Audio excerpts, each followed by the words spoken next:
आप देख रहे हैं जय जवान जय किसान न्यूज 24 में कुमार गौरव। आज मैं हूँ जिला मैनपुरी में। मैनपुरी की विधानसभा किसनी अभी जहाँ बैठा हूँ उस विद्यालय का नाम है श्री स्वरूप सिंह स्मारक इंटर कॉलेज सरस्वती नगर किसनी में। हमारे साथ बात करने के लिए उपस्थित है यहाँ से इस विद्यालय के संचालक, विद्यालय के एमडी। बात करने को और जानने का प्रयास करता हूँ क्योंकि पिछले 2 साल कोविड का समय रहा और कोविड के बाद एक बार नई शुरुआत हुई है। जानने का प्रयास ये भी करता हूँ कोविड के समय क्या क्या चैलेंजेस रहे, संस्था ने क्या क्या चैलेंजेस फेस करे हैं, बच्चों में क्या क्या चेंजेज आए हैं, एजुकेशन का अभी स्टैंडर्ड क्या है क्योंकि नया सेशन स्टार्ट हुआ है, लगभग 6 महीने का समय पूरा हो गया, तो किस पोजीशन पे स्टैंड कर रही है संस्था। सर सबसे पहले तो आपका स्वागत। जी। 2 साल कोविड का समय, कोविड के बाद एक बार नई शुरुआत, किस कैसे रहे 2 साल।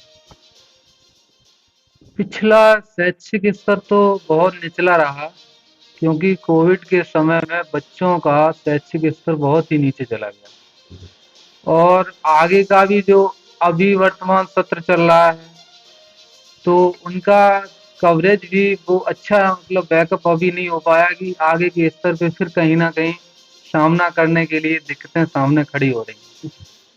और आगे की समस्याएं कि एक संचालन में सबसे बड़ी अहम भूमिका रहती है कहीं ना कहीं कि एक मैनेजमेंट में कि वो कहते नहीं कि आने का प्रॉब्लम था कि फीस वगैरह का भी मतलब दिक्कतें आई और फीस का ऐसा रहा कि हमारे अभिभावकों का जो स्तर था वो बहुत मतलब डाउन दिखाया उन्होंने कि बहुत दिक्कतें सामने आ रही हैं तो मैनेजमेंट चलाने के लिए बहुत समस्याएं खड़ी हुई हैं। तो आगे भी ऐसा दिख रहा है कि कोविड का फिर दिखा रहे हैं तो ऐसे देखते हुए आगे के लिए बड़ी समस्याएं खड़ी होने का सामना करना पड़ सकता है।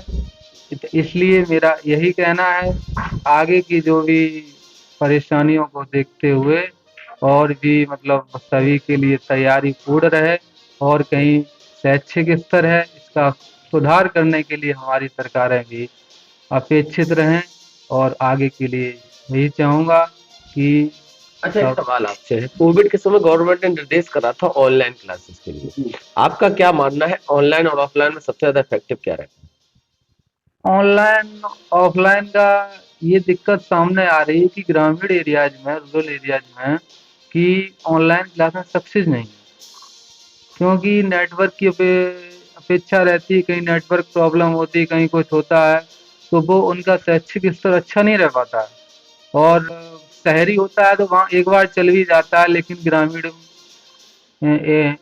क्षेत्र में ऐसा बिल्कुल संभव नहीं हो पाता है इसलिए शैक्षिक स्तर उनका अच्छा नहीं रह पाता। है? क्या लगता है आपको बच्चों में क्या क्या चेंजेस ऑब्जर्व करें आप। बच्चों में चेंजेस जो पिछला था वो फिर भी बेहतर था लेकिन कोविड के समय में तो बहुत स्तर नीचे चला गया जो आज उनका अप करने में बड़ी समस्याएं खड़ी हो रही जी। हैं। और भी हम देख रहे हैं कि इतनी मेहनत करनी पड़ रही है कि कुछ मतलब ऐसे हालात हो रहे हैं कि कुछ कहना ही बड़ा बेहतर है क्योंकि बच्चों का जो स्तर डाउन हो गया है जो उनकी कक्षाएं थी जो हमने अप की हैं और अब करने के बाद भी उनका अब वो रिकवर नहीं होने में बड़ा समय लग रहा है और फिर भी वो मतलब इम्प्रूवमेंट नहीं दिख रहा जो होना चाहिए। गवर्नमेंट का किस तरीके का सहयोग रहा कोविड के समय बिटवीन विद्यालयों। गवर्नमेंट का वित्तहीन का आप कहें तो ये तो बहुत हम कुछ कह नहीं सकते उनका तो आप जो जानते हैं कि यहाँ की वित्तहीन की स्थिति कंडीशन क्या है वो वही जानते हैं क्योंकि सहयोग की अपेक्षा तो नाम मात्र की रही है नाम मात्र की रही है परेशानियों का ही सामना ज़्यादा करना पड़ रहा है। मैं एक इंटर कॉलेज से हूँ तो यहाँ समस्याएं सबसे ज़्यादा खड़ी रही हैं और आज भी हैं क्योंकि वही परेशान किए जाते हैं क्योंकि इनको कोई सरकार की तरफ से कोई ऐसी सहायता प्रदान नहीं की जाती है कि जो उन्हें कोई ऐसी समस्या से अवगत ना हो दिक्कत ना हो परेशानी का सामना ना करना पड़े। अच्छा, एक चीज आपसे जानना चाह रहा हूँ, आप सत्तारूढ़ पार्टी से जुड़े हुए हैं, कहीं ना कहीं आरएसएस से भी जुड़े हुए हैं, क्या मानना है आपका कि कोविड के समय बिटवीन विद्यालयों की सिचुएशन रही उस समय गवर्नमेंट क्या सहयोग कर सकती थी।